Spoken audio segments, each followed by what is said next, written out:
Hi, and welcome to the channel.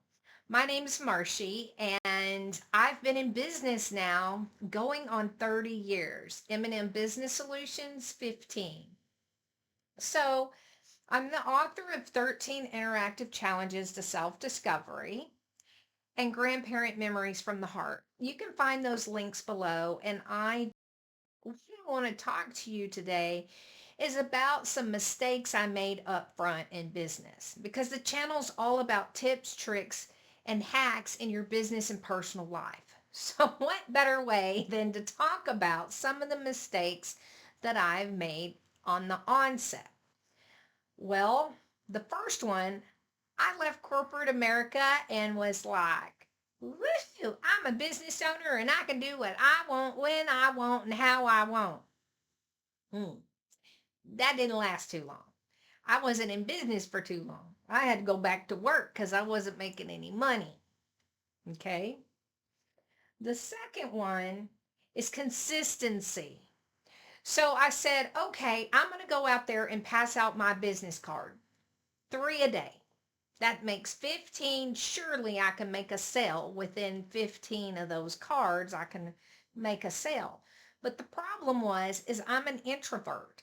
So I stay at home. I don't like to get out. And I found that I couldn't go anywhere. I could only go to this grocery store or the mailbox so many times.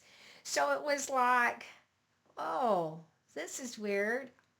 Uh, I need to come up with something, right? So I gave up, which leads into another mistake. I gave up.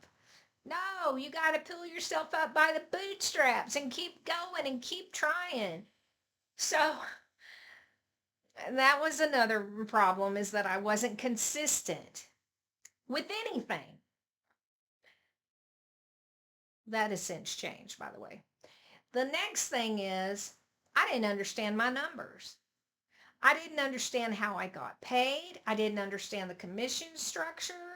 I didn't understand when you get into business, if you're in service, okay, let's say you make $100 an hour. Well, a third of that's going to go for taxes, and then the other will go for overhead, and then a third you may get to take home, which might be $33. So you must understand the numbers of your business. What constitutes real money and what constitutes actually what you get to take home. Okay? You must understand your numbers. Then another mistake I made was not communicating my expectations or the expectations of my spouse. They did not understand what I was trying to do. Okay. And they were like, no, you can't do that. No, you can't do that. No, you can't be at night. You can't do these things. And it started messing with my mind, right?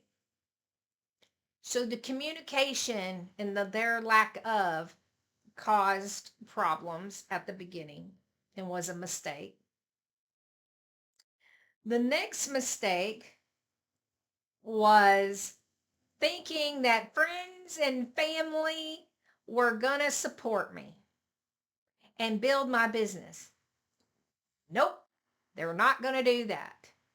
They might give you a pat on the shoulder, but most oftentimes they're pulling you down. They won't say they don't want you to succeed, but they might have your best interest at heart. Oh, you need to go get a job with some benefits. Oh, you need to go do this. You need to go do that.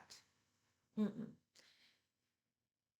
So this leads me into my next mistake, is I was looking for validation from everybody on the outside and not myself. So once I got it through my head, it doesn't matter what anybody thinks. I got mad. I just got red hot mad and said, I'll prove you wrong.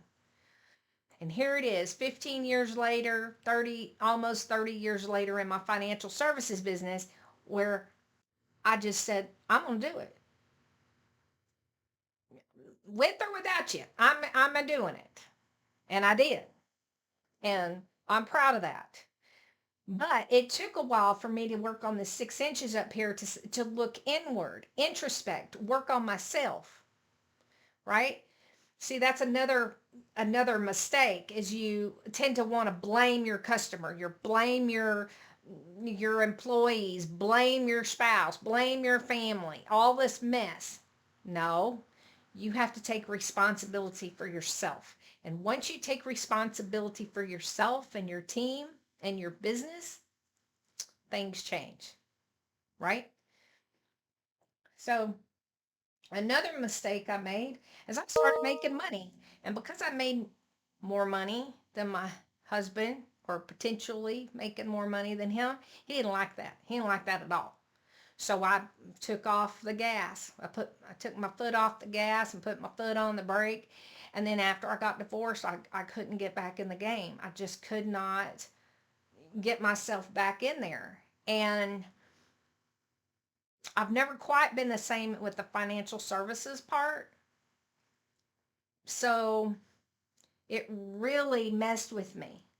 And you have to work on your mental, you have to work on the 6 inches. It's the furthest length you will ever travel.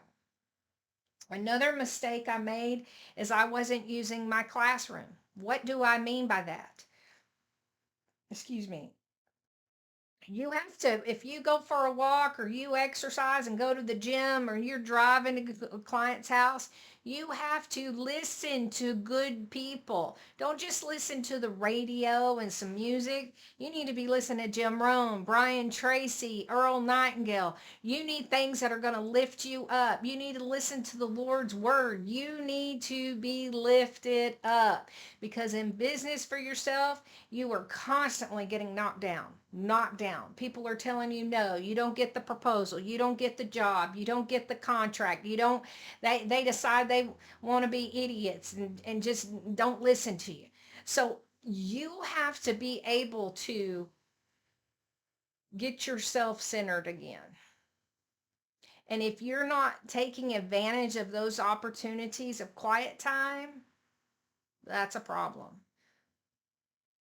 The next thing, and I'm going to leave you with this, a mistake, is that you have to communicate where you're headed, right? You have to have it on paper. You have to communicate what it is that you're trying to do with your spouse. You have to have, because they can make or break you. And once they start seeing money, it's a different ballgame, right? But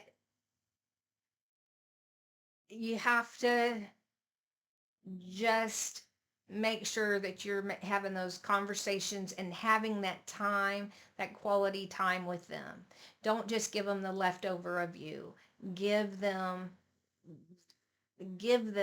and pour into them. Don't go into business with your family or your friends, because it's the fastest way to lose your friend and your family. Because if you're on rocky ground already, it's a real good possibility that it will just break it. So do your very best not to go into business with your family or your friends, uh,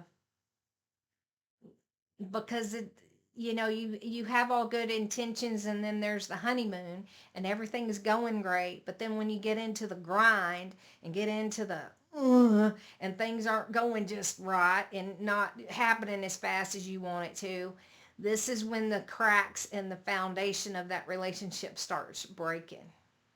Okay? So think real hard and careful before going into business with friends and family. Okay, thanks. If you have any tips, please put them in the comments. I love to hear what you have to say. Bye bye.